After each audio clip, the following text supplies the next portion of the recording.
Ramdurg THO ಕಚೇರಿ ಕಾಮಗಾರಿಯಲ್ಲಿ ಕಳಪೆ ಮಟ್ಟದ ಕಬ್ಬಿಣ ಬಳಕೆ ಕ್ರಮಕ್ಕೆ ಆಗ್ರಹಿಸಿದ ಅಭಿಜಿತ್ ಮುನವಳ್ಳಿ. ಬೆಳಗಾವಿ ಜಿಲ್ಲೆಯ ರಾಮದುರ್ಗ ಸಾರ್ವಜನಿಕ ಆಸ್ಪತ್ರೆ ಆವರಣದಲ್ಲಿ ನಿರ್ಮಾಣವಾಗುತ್ತಿರುವ ತಾಲೂಕು ಆರೋಗ್ಯಾಧಿಕಾರಿಗಳ ಕಚೇರಿ ನಿರ್ಮಾಣ ಕಾಮಗಾರಿಯಲ್ಲಿ ಬಳಕೆಯಾದ ಕಬ್ಬಿಣಗಳನ್ನು ಬಳಸಿ ಕಟ್ಟಡ ನಿರ್ಮಾಣ ಮಾಡುತ್ತಿದ್ದಾರೆ ಎನ್ನುವ ಆರೋಪವನ್ನು ಜೈ ಭೀಮ್ ಯುವ ಜಾಗೃತಿ ಸೇನಾ ರಾಜ್ಯಾಧ್ಯಕ್ಷ ಅಭಿಜಿತ್ ಮುನವಳ್ಳಿ ಆರೋಪವನ್ನು ಮಾಡಿದ್ದಾರೆ.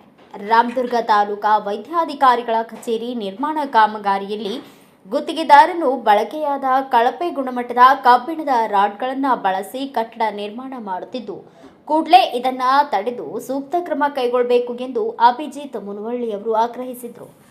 ತಾಲೂಕು ವೈದ್ಯಾಧಿಕಾರಿಗಳ ಕಚೇರಿಯ ಕಟ್ಟಡದ ಕಳಪೆ ಕಾಮಗಾರಿ ಆಗುತ್ತಿರುವುದರ ಜಿಲ್ಲಾ ಪಂಚಾಯತ್ ಸಹಾಯಕ ಕಾರ್ಯನಿರ್ವಾಹಕ ಅಭಿಯಂತರರು ಕಾಮಗಾರಿ ಸ್ಥಳಕ್ಕೆ ಭೇಟಿ ನೀಡಿ ಖುದ್ದು ಪರಿಶೀಲನೆ ನಡೆಸಿದರು.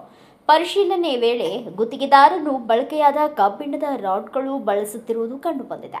ಆದ್ದರಿಂದ ಕೂಡಲೇ ಈ ಎಲ್ಲ ಕಬ್ಬಿಣದ ರಾಡ್ಗಳನ್ನು ತೆಗೆದು ಹಾಕಿ ಹೊಸ ರಾಡ್ಗಳನ್ನು ಬಳಕೆ ಮಾಡಬೇಕು, ಇಲ್ಲವಾದರೆ ನಿಮ್ಮ ಮೇಲೆ ಕಠಿಣ ಕ್ರಮ ಜರುಗಿಸಲಾಗುವುದು ಎಂದು ಬೆಳಗಾವಿ ಜಿಲ್ಲಾ ಪಂಚಾಯತ್ ಸಹಾಯಕ ಕಾರ್ಯನಿರ್ವಾಹಕ ಅಭಿಯಂತರರಾದ ಮೊಹಮ್ಮದ್ ಇಜಾನ್ ಅವರು ಗುತ್ತಿಗೆದಾರರಿಗೆ ಖಡಕ್ ವಾರ್ನಿಂಗ್ ನೀಡಿದರು.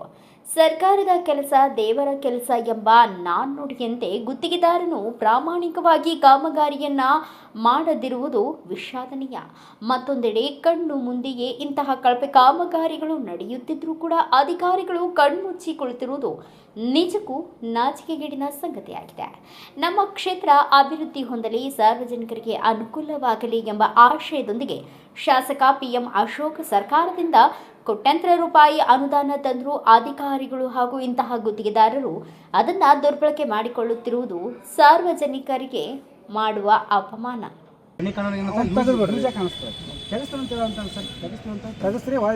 ಇವತ್ತು ನೀವು ದಾರಿ ಹಾಕಿದ್ಮೇಲೆ ನಮಗೆ ಹಚ್ಚಿ ಮುಂದಿನ ಕೆಲಸ ನೀವು ಹಂಗೆ ಹಾಕೋದಿತ್ತು ಅಂತ ಎಲ್ಲ ಕಡೆ ಇದೇ ನೀವು ಯಾವುದೇ ಥರ ಕಳಪೆ ಕಾಮಗಾರಿ ಮಾಡಕ್ಕೆ ಹೋಗ್ಬೇಡ್ರಿ. ಮತ್ತು ಏನಾದರೂ ಆತಂದ್ರೆ ಮತ್ತು ನಿಮ್ಮ ಬಿಲ್ ಎಲ್ಲ ಹೇಳಾಗ್ತವೆ. ಸುಮ್ಮನೆ ಯಾವುದೂ ಕಿರಿಕಿರಿ ಮಾಡಕ್ಕೆ ಹೋಗ್ಬೇಡ್ರಿ. ಸೀದಾ ಏನೈತಿ ಎಸ್ಟಿಮೇಟ್ ಪ್ರಕಾರ ಮಾಡಬೇಕು. ಈಗ ಎಲ್ಲ ಮಾಡಿ ನನಗೆ ಮತ್ತೆ ಸಂಜೆ ಬರ್ತೀನಿ, ನಾನು ಸಂಜೆ ನಾನು ಇನ್ಸ್ಪೆಕ್ಷನ್ ಮಾಡ್ತೀನಿ. ಮತ್ತು ಏನಾದರೂ ಈ ಥರ ಇದ್ದರೆ ನಿಮಗೆ ಸರಿ ಆಗಲ್ಲ, ಆ್ಯಕ್ಷನ್ ಆಗುತ್ತೆ. ಇವತ್ತು ಇದು THO ಆಫೀಸ್ ಬಿಲ್ಡಿಂಗ್ ಏನು ಕನ್ಸ್ಟ್ರಕ್ಟ್ ಆಗ್ತಾ ಇದ್ದಿಲ್ಲ ಅದು ಇವತ್ತು ಬಂದು ಇನ್ಸ್ಪೆಕ್ಷನ್ ಮಾಡಿದ್ದೀವಿ. ಈ ಸ್ಲ್ಯಾಬ್ ಹಾಕಲ್ಲಿ ಸ್ವಲ್ಪ ಹಳೆ ಸ್ಟೀಲ್ ಅಂದರೆ ಯೂಸ್ ಮಾಡಿಲ್ಲ, ಬಟ್ ಹಳೆ ಏನೋ OST ಕಡೆ ಸ್ಟಾಕ್ ಮಾಡಿದಿಲ್ಲಿ ಏನೋ ಸ್ಟಾಕಲ್ಲಿ ತಂದಿಟ್ಟಿದ್ದಾರೆ. ಇವತ್ತು ಅವ್ರಿಗೆ ಕ್ಲಿಯರ್ ಇನ್ಸ್ಟ್ರಕ್ಷನ್ಸ್ ಕೊಟ್ಟಿದ್ದೀವಿ, ಯಾವುದೇ ಥರ ಅವು ಬೆಂಡ್ ಆಗಿದ್ದಾಗಲಿ ಮತ್ತು ಹಳೆ ಸ್ಟೀಲ್ ಆಗಿ ಯೂಸ್ ಮಾಡಬಾರ್ದು ಅಂಥೇಳಿ ಅವರು ಈಗ 1-2 ದಿವಸಲ್ಲಿ ರಿಪ್ಲೇಸ್ ಮಾಡಿ ಹೊಸ ಸ್ಟೀಲ್ ಹಾಕ್ತೀವಿ ಅಂತ ಹೇಳಿ ತಂದಿಟ್ಟಿದ್ದಾರೆ, ಬಳಕೆ ಮಾಡ್ತಾ ಇದ್ದಾರೆ. ತಂದಿಟ್ಟಿದ್ದಾರೆ, ಅದೇ ಬಳಕೆ ಮಾಡಬಾರ್ದು ಅಂತ ಹೇಳಿ ಅವರು ಕೂಡ ನಾನು ಫೋನ್ನಲ್ಲಿ ಮಾತಾಡಿದಾಗ ಯಾವುದೇ ಥರ ಬಳಕೆ ಮಾಡಿಲ್ಲ ಅಂತ ಹೇಳಿದ್ರು. ಬಟ್ ಈಗ ಸೈಟ್ ವಿಸಿಟ್ ಮಾಡಿದಲ್ಲಿ ಬಳಕೆ ಮಾಡಿದ್ದು ಕಂಡು ಬಂತು. ಅದಕ್ಕೆ ತಕ್ಷಣ ಅದು ಚೇಂಜ್ ಮಾಡ್ರಿ ಅಂತ ಹೇಳಿದ್ದೀವಿ. ಮತ್ತೇನಾದರೂ ಅವ್ರು ಮತ್ತೆ ಅದೇ ಪದೇ ಮಾಡಿದರೆ ಮತ್ತೆ ಅವ್ರಿಗೆ ನಾವು ಕ್ರಮ ತಗೋತೀವಿ ಅಂತ ಹೇಳಿ. ಈಗಾಗಲೇ ಸರ್ಕಾರ ಸಾಕಷ್ಟು ಅನುದಾನ ಬಿಡುಗಡೆ ಮಾಡ್ತಿರುವಂಥದ್ದು, ಅನುದಾನ ಇಲ್ಲೊಂದು ಕಡೆ ದುರ್ಬಳಕೆ ಆಗ್ತಾ ಇಲ್ವ? ಈ ರೀತಿ ಆಗೋದು ಅನುದಾನ ದುರ್ಬಳಕೆ ಆಗ್ತಾ ಇದೆ ಅಂತ ಇದು ಹೇಳ್ತಾ ಇಲ್ರಿ. ಬಟ್ ಕೆಲವೊಂದು ಕಡೆ ಸಮರ್ಪಕವಾಗಿ ಆಗ್ಬೇಕಲ್ಲ ಸರ್? ಸಮರ್ಪಕವಾಗಿ ಆಗಬೇಕು. ಕೆಲವೊಂದು ಕಡೆ ನಾವು ಹೋಗ್ತಾ ಇದ್ದೀವಿ, ಮಾಡ್ತಾ ಇದ್ದೀವಿ, ಎಲ್ಲ ಇನ್ಸ್ಪೆಕ್ಷನ್ ಮಾಡ್ತಾ ಇದ್ದೀವಿ. ಯಾಕಂದರೆ ನಮ್ಮ ಇಂಜಿನಿಯರ್ಸ್ದು ಸ್ವಲ್ಪ ಸ್ಟ್ರೆಂತ್ ಕಡಿಮೆ ಇರೋದ್ರಿಂದ ಭಾಳಷ್ಟು ಕಡೆ ನಾವು ಕೂಡ ಒಂದೊಂದು ಅಂದರೆ 24 hours ಅಲ್ಲಿ ಇರೋಕ್ಕೆ ನಮಗೆ ಸಾಧ್ಯ ಇಲ್ಲ. ಸೊ ನಾವು ಆದಷ್ಟು ಕಾಂಟ್ರಾಕ್ಟರ್ಸಿಗೆ ಇನ್ಸ್ಟ್ರಕ್ಷನ್ಸ್ ಮಾಡ್ತೀವಿ, ಅವರಿಗೆ ಇದ್ರ ಬಗ್ಗೆ ಹೇಳ್ತೀವಿ, ಅವರಿಗೆ ಕ್ವಾಲಿಟಿ ಮೇಂಟೈನ್ ಮಾಡಿರಿ ಅಂತ ಹೇಳಿ. ಇವನ್ ನಾವು ಕೂಡ ಆಲ್ಮೋಸ್ಟ್ ಎಲ್ಲ ಕಡೆ ವಿಸಿಟ್ ಮಾಡ್ತಾ ಇದ್ದೀವಿ. ವಿಸಿಟ್ ಮಾಡಿ ಯಾವುದೇ ಥರ ಕಳಪೆ ಆದಲ್ಲಿ ಅವರಿಗೆ ಬ್ಲ್ಯಾಕ್ ಲಿಸ್ಟ್ ಕೂಡ ಮಾಡೋಂಥ ಪ್ರಪೋಸಲ್ನೂ ಕೂಡ ಕಳಿಸ್ತೀವಿ. ಮತ್ತು ಇದೇ ಥರ ಯಾವುದೇ ಆಗಬಾರ್ದು ಅಂತ ಹೇಳಿ ನಾವು ಸರಿ ಥ್ಯಾಂಕ್ ಯು. ಹೇಳ್ರಿ, ಏನಾಗೈತೆ ಸರ್? ರಾಮದುರ್ಗ ತಾಲೂಕಿನ ನಮ್ಮ ಶಾಸಕರಾದ ಅಶೋಕನ ಪಟ್ಟಣ್ಣವರು 50 ಲಕ್ಷ ರೂಪಾಯಿ ಅನುದಾನ ತೊಗೊಂಬಂದಿದ್ರು ಸರ್ಕಾರದ ವತಿಯಲ್ಲಿ. ಅವಾಗ THO ಆಫೀಸ್ ಮಾಡ್ಬೇಕಂತೇಳಿ ಅದು ಸರಿಯಾಗಿ ವರ್ಕ್ ಆಗ್ತಾ ಇಲ್ಲ.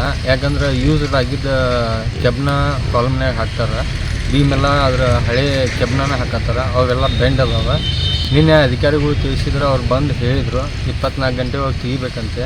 ಇನ್ನೂ ಮಟ್ಟ ಯಾವುದೇ ರೀತಿ ತಿಳಿದಿಲ್ಲ. ಯಾಕಂದ್ರೆ ಶಾಸಕರು ಅಲ್ಲಿ ಬೆಂಗಳೂರಿನಾಗ ಕುಂತೆಲ್ಲ ಅನುದಾನ ಅದು ತೊಗೊಂಬಂದ್ರೆ ಕೆಲಸ ಆಗಲಿ ಅಂತ ರಾಮದುರ್ಗ ತಾಲೂಕು ಅಭಿವೃದ್ಧಿ ಆಗ್ಬೇಕಂತೆ ಅವ್ರು ಮಾಡಕತ್ರ. ಇಲ್ಲಿದ್ದಂಥ ಅಧಿಕಾರಿಗಳು ಮತ್ತು ಗುತ್ತಿಗೆದಾರ ಕಾಂಟ್ರಾಕ್ಟರ್ ಆಗಿರ್ಬೋದು, ಇಲ್ಲಿರೋಂಥ ಗುತ್ತಿಗೆದಾರರು ಸರಿಯಾಗಿ ವರ್ಕ್ ಮಾಡ್ತಾಯಿಲ್ಲ. ಆಮೇಲೆ ಎಲ್ಲಿಯೋ ಒಂದು ಕಡೆ ವರ್ಕ್ ಆಗಿದ್ದು ಅಲ್ಲಿ ಡೆಮಾಲಿಷನ್ ಮಾಡಿದ್ದ ಕೆಬ್ಬನ ತೊಗೊಂಬಂದು ಇಲ್ಲಿ ಹಾಕಾಗತ್ತಾರೆ. ಅದಕ್ಕೆ ಕಳಪೆ ಕಾಮಗಾರಿ ಆಗತ್ತೈತೆ. ಇದ್ರ ಬಗ್ಗೆ ಏನೈತಿ ನೈಜವಾದ ತನಿಖೆ ಮಾಡಬೇಕು. ಆ ಕೆಬ್ಬನ ತೆಗಿಸಿ ಚಲೋ ತಂಗೆ ಬಿಲ್ಡಿಂಗ್ ರೆಡಿ ಆಗ್ಬೇಕು ಅನ್ನೋದು ಒಂದು ನಮ್ದು ಇದು. ಅಧಿಕಾರಿಗಳು ಭೇಟಿ ಕೊಟ್ರ? ಅಧಿಕಾರಿಗಳು ಭೇಟಿಗೂ ಕೊಟ್ಟಾರ್ರಿ. ಅಧಿಕಾರಿಗಳು ತೆಗಿ ಅಂತ ಅಂದಾರ. ಅವ್ರ ಕಾಂಟ್ರಾಕ್ಟರ್ ಕೇಳಿದಾಗ ಯಾವ ಹಾಕಿಲ್ಲ ಅಂದರು. ಅಧಿಕಾರಿಗಳು ಮ್ಯಾಗ ಹತ್ತಿ ನೋಡಿದಾಗ ಅವಾಗ ಕಂಡು ಬಂತು ತೆಗಿ ಅಂತೇಳಿ ಇದನ್ನು ಮಾಡಿದ್ದಾರೆ. ಈಗಲಾದರೂ ಅಧಿಕಾರಿಗಳು ಎಚ್ಚೆತ್ತುಕೊಂಡು ಕಾಲಕಾಲಕ್ಕೆ ಕಾಮಗಾರಿ ಸ್ಥಳದ ಪರಿಶೀಲನೆ ನಡೆಸಿ ಕಳಪೆ ಕಾಮಗಾರಿಯಾದಂತೆ ತಡೆದು ಜನರ ತೆರಿಗೆ ಹಣವನ್ನು ಪೋಲಾಗದಂತೆ ಕ್ರಮ ವಹಿಸಬೇಕಾಗಿದೆ. ಬ್ಯೂರೋ ರಿಪೋರ್ಟ್ ಮಂಜುನಾಥ್ ಕಲಾದಗಿ, ಭಾರತ ವೈಭವ news, Ramdurg. Thanks for watching. Read, discuss and debate with editor Dr. Yan Prashant Rao. Wanted reporters in print, digital and visual media for Bharat Vaibhav Daily Newspaper, BV News 5 Channel and BV Fast Web News from all the talukas of Karnataka, Goa and Maharashtra. If interested, send your resume to 9019229369.